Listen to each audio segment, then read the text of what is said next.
રસૂલે ખુદા સલ્લલ્લાહુ અલૈહિ વસલ્લમ ફરમાવે છે કે ખુદાએ મને 9 બાબતોની ભલામણ કરી.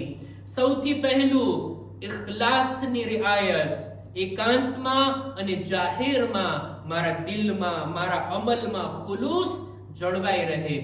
બીજું, હું ન્યાય અને ઇન્સાફને હંમેશા અમલમાં લાવું, ક્યારે ઇન્સાફના દામનને ના છોડું.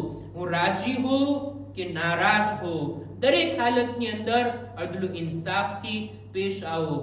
ત્રીજી વાત, ખર્ચો કરવામાં હું વચ્ચેનો રસ્તો અપનાવું, ન ઇસરાફ કરું કે ના કંજુસાઈ કરું. દરેક હાલતની અંદર તવંગરી હોય કે ફકીરી હોય, ખર્ચો કરવામાં જ્યાં જરૂરત છે ત્યાં જ ખર્ચો કરો. આ 3 બાબતો. ચોથી, હું માફ કરતો રહું ભલે સામે વાળો જુલ્મ કરતો હોય. હું અતા કરતો રહું, આપતો રહું ભલે સામે વાળો જરૂર પડે મને કામ ન આવતું હોય. હું સિલે રહેમ કરું ભલે સામે વાળો કતએ રહેમ કરતો હોય.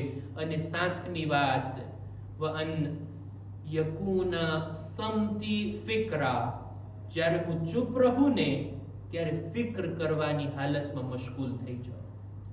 જ્યારે મારી જબાન બંધ હોય ત્યારે મારા વિચારો શરૂ હોય. સારી સારી બાબતોમાં હું ફિક્ર કરતો રહું. આ ભલામણ ખુદા તરફથી છે.